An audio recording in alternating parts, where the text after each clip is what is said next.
অনতিবিলম্ব দেশে জনপ্রতিনিধিদের ক্ষমতা হস্তান্তর করুন। আওয়ামী প্রেতাত্মারা যেভাবে সচিবালয় আগুন দিয়ে বাংলাদেশের অনেক সম্পদ পুড়ে দিয়েছে, ডক্টর ইউনূস আমরা আপনার সাথে আছি, আপনার সাথে থাকবো। তাহলে গোন্দার মধ্যে শেখ হাসিনার লোক এখনো আছে, এদেরকে বের করে দিতে হবে। বাংলাদেশের মানুষ বলা শুরু করেছে যে আজকে অনেক দিন হয়ে গেল, অনেক দিনের মধ্যে ধরেন 4 মাস 5 মাস অতিক্রান্ত হচ্ছে, আশার আলো কি মানুষ দেখতে পেয়েছে? তাহলে আজকে এই জাতির বিবেকে প্রেস ক্লাবের সামনে প্রতিনিয়ত আমরা বিভিন্ন দাবি নিয়ে এখানে উপস্থিত হচ্ছি। এই বিষয়গুলো সরকারের গোয়েন্দা সংস্থা, সরকারের বিভিন্ন ডিপার্টমেন্ট আছে, নিশ্চয়ই তারা খুঁজে বের করবে। বৃহৎ একটি মানুষ, সর্বজন স্বীকৃত একটা মানুষ, সেই মানুষটিকে যখন আমরা ক্ষমতা দিয়ে ইন্টেরিয়াম গভর্নমেন্টের প্রধান করেছি, কিন্তু আপনার সহযোগীরা কিছু কিছু কথা বলে এতে আপনার সুনাম নষ্ট হওয়ার পথে।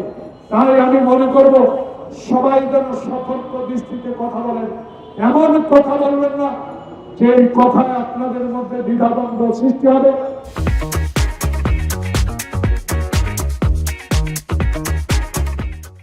আওয়ামী প্রেতাত্মারা যেভাবে সচিবালয় আগুন দিয়ে বাংলাদেশের অনেক সম্পদ পুড়ে দিয়েছে, যেখানে রক্ষিত ছিল শেখ হাসিনার দুর্নীতির ফাইল, সেগুলো পর্যন্ত পুড়ে ছাড়খাড় করে দিয়েছে। এমন একটি বিষয়ে সরকার তদন্ত করেছে। আমরা আশা করি সরকার সত্যিকার অর্থে যারা এই ষড়যন্ত্রের সাথে লিপ্ত তাদের নাম অনতিবিলম্বে প্রকাশ করে আইনের আওতায় আনবে। আর দেরি করা দরকার নেই। অনতিবিলম্ব দেশে জনপ্রতিনিধিদের ক্ষমতা হস্তান্তর করুন। একটি নির্বাচন দিন। আমি কোন পত্রিকা আজকে দেখলাম নির্বাচন কমিশন প্রস্তুত। আমরা ভয় পাই না, কারণ আমরা জিয়ার সৈনিক। আমরা জিয়ার নির্দেশে খালি পায়ে যুদ্ধ করে দেশ স্বাধীন করেছি, সেই শক্তি সাহস আমাদের আছে। তাই যে কোনো শক্তির বিরুদ্ধে লড়াই করার জন্য ডক্টর ইউনূস আমরা আপনার সাথে আছি, আপনার সাথে থাকবো। কারণ এখনো ষড়যন্ত্র চলছে, এই ষড়যন্ত্রকারীদের আপনাদেরকে বের করে দিতে হবে। বর্ষদার কোন গাড়িতে বেরোলো সেই বিষয়ে যদি কালক্ষেপণ না করে গাড়ির নাম্বার পাঠিয়ে দিতেন, পিছনে পিছনে এসবি ডিজিটিএফ এনএসআর লোক ঘুরঘুর করতেন, সেটা যদি পারে। এখন কেন গোয়েন্দারা আপনারা নিষ্ক্রিয়?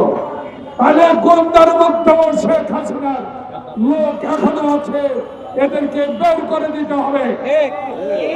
সচিবালয়ে আগুন লাগবে, পেঁয়াজ ডাল চালের মূল্য বাড়বে। আপনাদের কাজ কি? আপনাদের কাজ মানুষকে বাঁচানো।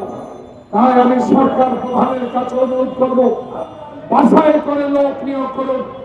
যে লোকগুলো অতীতে বিএনপি সহ সকল রাজনৈতিক দলের নেতাদের অন্যায় না করলেও তাদের বিরুদ্ধে মামলা দিয়েছে, যেমন খালেদা জিয়াকে অসত্য মামলায় 5 বছর কারাগারে থাকতে হয়েছে, সেই কোন ব্যথা থেকে আপনাকে দেশকে রক্ষা করতে হবে।